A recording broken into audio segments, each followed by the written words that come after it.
নমস্কার, high news আপনাদের সকলকে স্বাগত। আমি শ্রীপর্ণা রয়েছে আপনাদের সঙ্গে। আপনারা দেখছেন নিউজ টুডে। জমজমাট বাবুঘাট ক্যাম্প।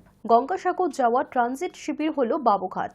এক টুকরো ছোট গঙ্গাসাগর মেলা বাবুঘাট সহ কলকাতার বিভিন্ন ঘাটে জমায়েত করে সাধু সন্ত এবং পুণ্যার্থীরা। তাদের সুবিধার জন্যই বিশেষ ব্যবস্থা রাখছে এবার রাজ্য সরকার। বাবুঘাট চত্বরে ট্রানজিট শিবির আরও পরিষ্কার পরিচ্ছন্ন করে রাখার জন্য পদক্ষেপ নিচ্ছে কলকাতা পৌরসভা। পুণ্যার্থীদের সুন্দর পরিবেশ উপহার দিতে পুর নিগম জঞ্জাল সাবজিবির সংখ্যা বৃদ্ধি করেছে।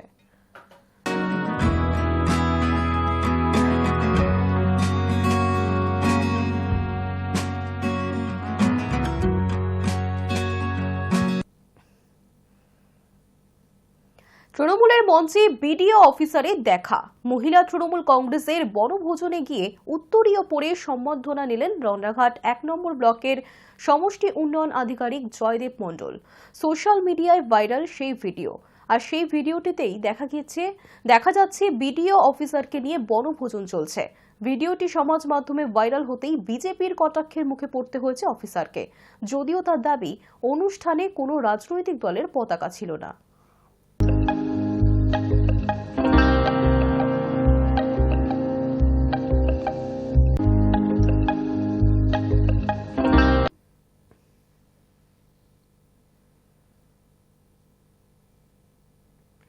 গার্ডেন রিচে জল সরবরাহ বন্ধ রাখবে কলকাতা পৌরসভা। আগামী 18 তারিখ গার্ডেন রিচ থেকে জল উৎপাদন এবং সরবরাহ বন্ধ রাখা হবে।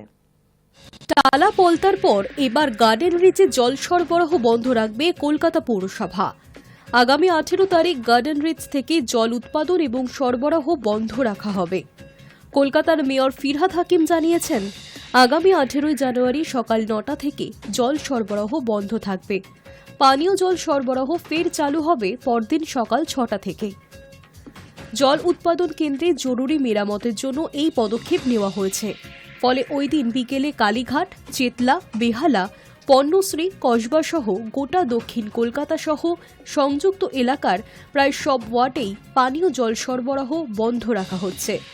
অর্থাৎ পিজি হাসপাতাল, পিটিএস এর পর থেকে গোটা দক্ষিণ কলকাতা সহ দক্ষিণ শহরতলির বিস্তীর্ণ এলাকায় জল সরবরাহ বন্ধ থাকবে।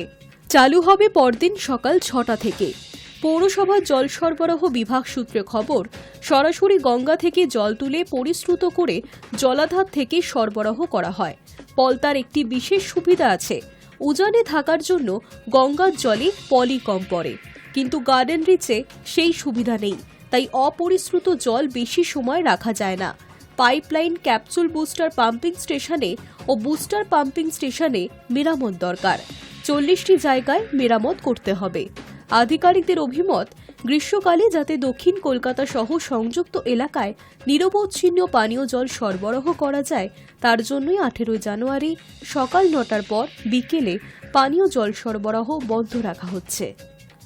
High News network. কাকদ্বীপ থেকে গঙ্গাসাগর যেতে তৈরি হচ্ছে নয়া সেতু। 5 বছরের মধ্যেই মূল ভূখণ্ডের সঙ্গে জুড়বে গঙ্গাসাগর। স্বাধীনতা 77 বছর পর স্থলভাগের মূল ভূখণ্ডের সঙ্গে জুড়তে চলেছে সাগরদ্বীপ। তৈরি হতে চলেছে নতুন সেতু। 4 বছরের মধ্যে মানুষকে তা উপহার দেওয়ার টার্গেট নিয়েছে রাজ্যের পূর্ত দপ্তর। অর্থাৎ 2029 সালের জানুয়ারি মাসে গঙ্গাসাগর মেলায় কলকাতা থেকে সোজা গাড়ি নিয়ে কপিলমুনির আশ্রম পর্যন্ত পৌঁছে যাওয়া যাবে। ঘন্টার পর ঘন্টা ভেসেলে নদী পার হওয়ার জন্য আর অপেক্ষা করতে হবে না। 1460 দিনের মধ্যে সেতু কাজের সময়সীমা বেঁধে দিল রাজ্য সরকার। একদিকে কাকদ্বীপ, মুড়িগঙ্গার অপর প্রান্তে কচুবেড়িয়া এবং মুড়িগঙ্গার ওপরই 4 কিলোমিটার দীর্ঘ সেতুটি নির্মাণ হবে। এ কাজে রাজ্যের কোষাগার থেকে খরচ হবে প্রায় 1439 কোটি টাকা। প্রসঙ্গত, এই সেতু তৈরির কথা ছিল কেন্দ্রীয় সরকারের। প্রায় 6 বছর আগে প্রস্তাবিত তাজপুর বন্দরের অংশীদারির কথা বলেছিল রাজ্য সরকার, যার পরিবর্তে কেন্দ্রকে এই সেতু তৈরি করে দেওয়ার প্রস্তাব দিয়েছিলেন মুখ্যমন্ত্রী মমতা বন্দ্যোপাধ্যায়। এই প্রস্তাবে সাড়া দিয়েও শেষ পর্যন্ত কোনো ইতিবাচক পদক্ষেপ নেয়নি কেন্দ্র। ফলে সাগরদ্বীপের সাধারণ মানুষের পাশাপাশি প্রতি বছর গঙ্গাসাগর মেলায় আসা কোটি কোটি পুণ্যার্থীদের কথা ভেবে রাজ্যের কোষাগার থেকে টাকা খরচ করে এই সেতু তৈরির সিদ্ধান্ত নেন মমতা বন্দ্যোপাধ্যায়। গত বছর গঙ্গাসাগর মেলার প্রস্তুতি দেখতে গিয়ে রাজ্যের খরচে সেতু নির্মাণের ঘোষণা করেছিলেন তিনি। পূর্ত দপ্তরের টেন্ডারের বিজ্ঞপ্তি অনুযায়ী কাজ শেষ হওয়ার পর টানা 10 বছর নির্মাণকারী সংস্থার ওপরই সেতু রক্ষণাবেক্ষণের দায়িত্ব ন্যস্ত থাকবে। আগামী 4 বছর ফেব্রুয়ারির মধ্যে দরখাস্ত জমা দিতে হবে। 6 তারিখ তা খোলা হবে। প্রসঙ্গত 60 পাতা ডিটেইলড রিপোর্টে বলা হয়েছে 4 লেনের হবে গঙ্গাসাগর সেতুটি। মোট খরচ ধরা হয়েছে 1,438 কোটি 62,34,658 টাকা। ইতিমধ্যেই প্রায় 150 বাসিন্দাদের কাছ থেকে জমি কেনার জন্য তাদের নো অবজেকশন সার্টিফিকেট সংগ্রহণ করেছে জেলা প্রশাসন। বাসিন্দারা কত টাকা পাবেন সেটাও প্রাথমিকভাবে ঠিক হয়ে গিয়েছে। এবার টেন্ডার ডাকার বিজ্ঞপ্তি জারি হতেই আরও এক ধাপ এগোলো মুড়িগঙ্গা নদীর ওপর গঙ্গা সেতু নির্মাণ প্রক্রিয়া। রাজ্যের এক আধিকারিক জানিয়েছেন এটি হলো মুখ্যমন্ত্রীর স্বপ্নের প্রকল্প। উনি এবার গঙ্গাসাগর মেলার প্রস্তুতি দেখতে গিয়ে এর শিলান্যাসও করতে পারেন, এই ধরে নিয়ে কাজ এগোচ্ছে। কেন্দ্রীয় সরকারের সাথে আমার কথা হয়েছিল, একবার কোনো একজন মিনিস্টার আমাকে কথা দিয়েছিল যে তারা সেতুটা করে দেবে বলে। আমি 3-4 বছর তাদের দিকে তাকিয়েছিলাম, কিন্তু তারা করেনি। আমি এখন মনে করি গঙ্গাসাগরে যখন তারা 1 পয়সাও দেয় না, তারা কোনো দিনই দেবে না। সুতরাং যেটা করতে হবে সেটা হচ্ছে অনেক খরচার থেকেও, আর্থিক সংকট থাকলেও মুড়িগঙ্গা ব্রিজের ওপরে গঙ্গাসাগর সেতু তৈরি করার প্রয়োজন আছে। এটাকে সার্ভে করে ডিপিআর হয়ে টেন্ডারও হয়ে গেছে, অনেকটা কাজ আমরা এগিয়ে দিয়েছি। Hi News Network. পরপর 2 রবিবার বন্ধ থাকবে ইস্ট ওয়েস্ট মেট্রো। শুক্রবার এই নিয়ে বিজ্ঞপ্তি প্রকাশ করেছে মেট্রো। ইন্টারলকিং এর কাজের জন্য সল্টলেক সেক্টর 5 থেকে হাওড়া ময়দান পর্যন্ত লাইনে আগামী 2 রবিবার কোনো মেট্রো চলবে না। পরপর 2 রবিবার বন্ধ থাকবে ইস্ট ওয়েস্ট মেট্রোর হাওড়া ময়দান এসপ্ল্যানেড পরিষেবা। শুক্রবার এই নিয়ে বিজ্ঞপ্তি প্রকাশ করা হয়েছে মেট্রোর তরফে। জানানো হয়েছে 12 এবং 19 জানুয়ারি মেট্রো চলবে না এই রুটে। রবিবার এমনিতেই এই লাইনে শিয়ালদা সেক্টর 5 এর মধ্যে পরিষেবা বন্ধ থাকে। আধিকারিকরা জানাচ্ছেন ইন্টারলকিং এর কাজের জন্য সল্টলেক সেক্টর 5 থেকে হাওড়া ময়দান পর্যন্ত লাইনে আগামী 2 রবিবার কোনো মেট্রো চলবে না। যেহেতু রবিবার অফিস যাত্রীদের চাপ থাকে না এবং নিত্যযাত্রীদের চাপও খানিকটা কম থাকে, তাই রবিবার দিনই পরিষেবা বন্ধের সিদ্ধান্ত নেওয়া হয়েছে। জানা গিয়েছে ওই 2 দিন কমিউনিকেশন বেস ট্রেন কন্ট্রোল বা সিবিটিসির পরীক্ষামূলক প্রয়োগ চলবে। হাওড়া ময়দান থেকে সল্টলেক গোটা অংশে ইন্টারলকিং সফটওয়্যার ও হার্ডওয়্যারের কাজ হবে। বউবাজারের বিপর্যয় সামনে দ্রুত গতিতে এখন এগোচ্ছে এসপ্ল্যানেটের সঙ্গে শিয়ালদা অংশ সংযুক্ত করার কাজ। লাইন পাতার পর 3য় লাইনে বিদ্যুৎ সংযোগও দেওয়া হয়েছে। আর এবার শুরু হচ্ছে কমিউনিকেশন বেস ট্রেন কন্ট্রোল সিস্টেমের কাজ। উল্লেখ্য, এর আগেও সুড়ঙ্গে কাজ করার জন্য হাওড়া ময়দান থেকে এসপ্ল্যানেড পর্যন্ত মেট্রো পথে বদল হয়েছিল। High News network. ডাম্পারের ধাক্কায় গুরুতর আহত 2। শনিবার সকালে মুর্শিদাবাদ কান্দি মারুরা মোড় এলাকায় ডাম্পারের ধাক্কায় আহত হয়েছেন 2 জন। জানা যাচ্ছে আকন্দি গ্রাম থেকে কান্দি শহরে ডাক্তার দেখাতে আসছিলেন প্রকাশ ঘোষ এবং তার শাশুড়ি জয়ন্তী ঘোষ। আসার পথে একটি ডাম্পার ধাক্কা মারলে আহত হন প্রকাশ ঘোষ এবং জয়ন্তী ঘোষ। গুরুতর আহত অবস্থায় প্রথমে কান্দি মহকুমা হাসপাতাল, পরবর্তীতে বহরমপুর মুর্শিদাবাদ মেডিকেল কলেজ হাসপাতালে পাঠানো হয়। অপরদিকে প্রকাশ ঘোষকে আহত অবস্থায় কান্দি হাসপাতালে ভর্তি করানো হয়েছে। ঘাতক ডাম্পারটিকে আটক করেছে কান্দি থানার পুলিশ।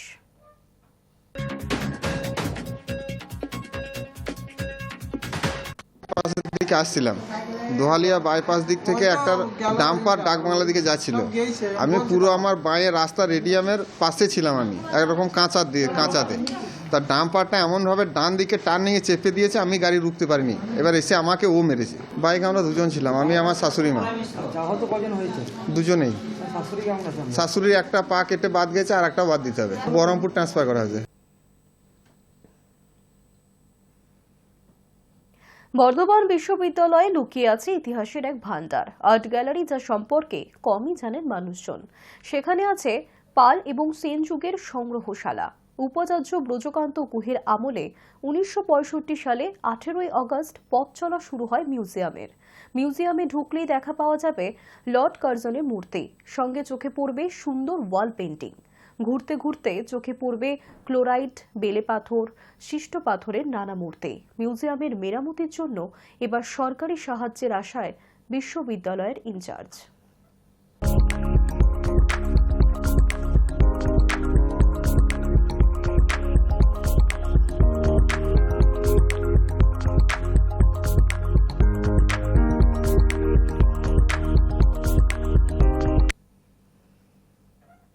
নজর রাখবো বিনোদনের দিকে।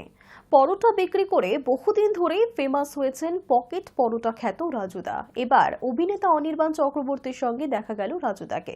তবে কি নতুন ছবির প্রমোশন নাকি অন্য কিছু, দেখুন। এক প্লেটে 3টে পরোটা, আনলিমিটেড তরকারি, একটা আপেল পেঁয়াজ, একটা কাঁচা লঙ্কা, একটা সেদ্ধ ডিম দিয়ে মাত্র 30 টাকা। শিয়ালদার ফুটপাত থেকে সোজা ক্যামেরার সামনে পরোটা বিক্রেতা ফেমাস রাজুদা এবার ওয়েব সিরিজে। এই খবর মোটামুটি এখন সকলেই জানেন। আর এবার সেই রাজুদাই এলেন ওয়েব সিরিজের প্রচারে। প্রকাশ্যে এলো সেই ভিডিও, যা দেখে সোশ্যাল মিডিয়ায় ইতিমধ্যেই শুরু হয়ে গিয়েছে হইচই। ব্যাপারটা একটু খোলসা করে বলা যাক বরং। প্রকাশ্যে এসেছে অভিনেতা অনির্বাণ চক্রবর্তীর নতুন একেন বাবু সিরিজের একটি প্রচারের ভিডিও, যেখানে দেখা গিয়েছে সকাল সকাল কলকাতার রাস্তায় কচুরি খাবার আশায় হন্যে হয়ে ঘুরছেন অভিনেতা অনির্বাণ ওরফে একেন বাবু। অন্যদিকে রাজুদার পরোটার দোকানে উপচে পড়া ভিড়। সেখানেই এসে পৌঁছন একেন বাবু। 30 টাকায় 3টে পরোটা চেটে পুটে খেয়ে একেন বাবুর সে কি তৃপ্তি। পেট ভর্তি পরোটা খেয়ে রাজুদার নতুন নামকরণ করলেন একেন বাবু, পকেটদার রাজু পরোটা। আরে সাক্ষাৎ একেন বাবু এখানে। আপনি চেনেন আমাকে? আপনি তো সেই ফেমাস লোক পকেটদার রাজু পরোটা, তাই তো? আরে দিন আমার পরোটা দিন, আমার খুব খিদে পেয়ে গেছে সকালে। এই প্রচার ভিডিওই এখন ভাইরাল। রাজুর কথায় এর আগেও গেম শোতে খেলতে গিয়েছি, তখনকার থেকে এবার অন্যরকম অভিজ্ঞতা। কারণ এবার ওয়েব সিরিজে দেখা যাবে আমাকে। খুবই আনন্দ হচ্ছে। প্রথমবার অভিনয়, কোনো অসুবিধা হয়নি। উত্তরে রাজুদার কথায় আগে থেকেই চিত্রনাট্য পাঠিয়ে দেওয়া হয়েছিল আমাকে। বাড়িতেই সেটা প্র্যাকটিস করেছি নিজে। তবে ক্যামেরার সামনে প্রথমবার বলতে গিয়ে নার্ভাস হয়ে গিয়েছিলাম। উল্লেখ্য 23শে জানুয়ারি একটি ওটিটি প্ল্যাটফর্মে আসছে একেন বাবুর নতুন সিরিজ। আর সেই সিরিজের প্রচারেই এবার অনির্বাণের পাশে রাজুদা। Hi News Network. রহমান মোটেই বন্ধুত্বপূর্ণ নন, কাজ ছাড়া কিছুই বোঝেন না। হঠাৎ কেন এমন মন্তব্য করলেন সোনু নিগম? এ.আর রহমানের সুরে একাধিক গান গেয়েছেন সোনু নিগম। দুজনেই সঙ্গীত জগতের গুরুত্বপূর্ণ নাম, তাই তাঁরা জোট বাঁধলে সেই গানের মূর্ছনায় ভেসেছেন শ্রোতারা। কিন্তু বাস্তবে দুই শিল্পীর মধ্যে বন্ধুত্বটুকুও নাকি নেই। কাজ ছাড়া কোনো ঘনিষ্ঠতাই নাকি নেই দুজনের মধ্যে। দুজনেই কাজের ক্ষেত্রে যথেষ্ট পেশাদার, কিন্তু এ.আর রহমানের আচরণ নাকি একেবারেই বন্ধুত্বপূর্ণ নয়। মানুষের সঙ্গে খুব একটা মিশতে চান না তিনি, যে কারণে কাজের বাইরে ব্যক্তিগত সম্পর্ক তৈরি হয়নি তাঁর। নিজের জীবন ব্যক্তিগত রাখতে পছন্দ করেন তিনি। সংবাদ মাধ্যমকে দেওয়া এক সাক্ষাৎকারে দাবি সোনু বলেছেন, নিজের পুরনো বন্ধুদের সামনেই শুধু খোলামেলা কথা বলেন এ.আর রহমান। এ.আর রহমানের নাম যখন দিলীপ ছিল সেই সময়ের বন্ধু এরা। আমি কখনোই রহমানকে দেখিনি কারোর সঙ্গে খুব খোলাখুলি কথা বলতে। একেবারেই বন্ধুত্বপূর্ণ সম্পর্ক নয় তাদের। কাজ নিয়েই কথা বলেন তিনি, কাজেই ডুবে থাকেন। বিদেশে একসঙ্গে অনুষ্ঠানও করতে গিয়েছেন সোনু রহমান।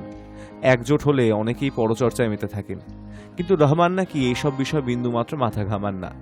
অন্যরা কি করছেন তা জানার ব্যাপারে কোনো আগ্রহই নেই রহমানের। ঠিক তেমনই তার ব্যক্তিগত জীবন সম্পর্কেও কাউকে কিছু জানান দিতে চান না তিনি। সোনুর কথা এক অদ্ভুত ব্যক্তিত্ব। অবশ্য সুরকারের প্রশংসাও করছেন সোনু। তার কথায় তিনি নিজের কাজ করেন আর প্রার্থনা করেন। কারোর সঙ্গে খারাপ আচরণ করেন না, কারো মনে আঘাত দিয়ে কথা বলেন না। এই ধরনের বিষয় থেকে তিনি দূরেই থাকেন। পরিবারের সঙ্গে হয়তো তিনি খুবই ঘনিষ্ঠ, কিন্তু অন্য কারোর সঙ্গে ওকে কখনো বন্ধুর মতন কথা বলতে দেখিনি। কারো সঙ্গেই ওর ঘনিষ্ঠতা নেই, অবশ্য এটাই স্বাভাবিক। Hi News network.